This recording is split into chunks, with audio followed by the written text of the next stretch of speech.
So today we've got something that might feel pretty familiar but with a bit of a fresh twist. If you've been a fan of Royal Enfield Himalayan, I think you'll really appreciate what they have done with this one, the Scram 440. Now, don't get me wrong, it's not just a repainted Himalayan, but you'll definitely notice some of the same great stuff under the hood. That engine you know and love, plus a few upgrades that really change the vibe of the bike. If you like the Himalayan 411 but wanted something a little lighter, a little more playful, and a bit more refined, this might just be the bike for you. But what exactly has changed, and is it still true to its roots? Let's break it down.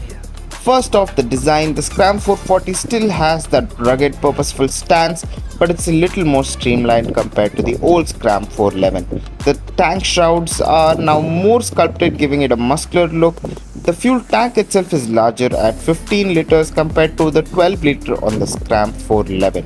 The headlamp unit is still round, but now it sits higher and is LED, unlike the halogen unit on the older model. The tail section is cleaner and there is a new LED tail light which adds a modern touch. The seat is a single piece unit, well padded and slightly wider than before, making long rides more comfortable. We all know about the Himalayan seat, it's the most comfiest in the Royal Enfield lineup. It looks more premium, but it still has the minimalistic adventure ready appeal. This is all about the design, what's retained and what's changed in the chassis and the suspension. One thing that's been retained from the Himalayan 411 and that people love is the solid chassis. It is built on a strong steel frame, giving it stability and confidence on rough terrain, but it now features the new 440cc platform, which means improved weight distribution and handling. We have a 41 telescopic fork in the front with 190 of travel, the same as the one in the Scram 411. Rear suspension remains a monoshock, but it's tuned for better comfort and handling. Overall, it is a bit more refined while still keeping that rugged feel intact. Now, the biggest change is the engine. The old 411cc air-cooled single-cylinder is gone. In its place is the new 440cc oil-cooled single-cylinder from the Himalayan 450, but returned for better low-end torque. The bore size has been increased to 81 making the difference from the 411.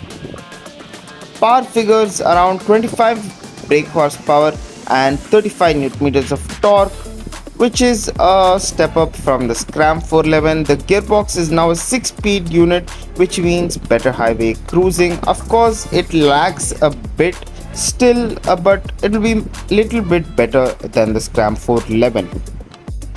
Let's talk about the wheels and the braking. The motorcycle gets two variants. You get spoke wheels and you also get alloy wheels, 19-inch front and 17-inch at the rear, a bit more street friendly than the 21-inch front on the Himalayan. The braking is upgraded with dual channel ABS and a larger front disc of 320 for better stopping power.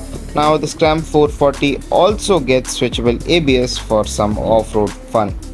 The Tripper Navigator is an optional addition, which is disappointing because it should have been made standard on all the variants. Now we can have smartphone connectivity with it and get the directions on the Tripper Navigator. We have a USB charging port for convenience. So this motorcycle is a solid mix of classic and modern tech. The motorcycle gets the same 200 ground clearance with 795 seat height, which is pretty comfortable for shorter riders, and I felt very comfortable on this motorcycle with the height and the weight of the motorcycle. The motorcycle comes in two variants, the Trail and the Force. Now the Trail has an ex-showroom price of 2.08 lakhs and the Force has an ex-showroom price of 2.15 lakhs. The question is, should you buy the Scram 440? Should you consider it? If you love the Scram 411 or the Himalayan but wanted a more refined, more powerful and a slightly more road-friendly version, this is the perfect evolution.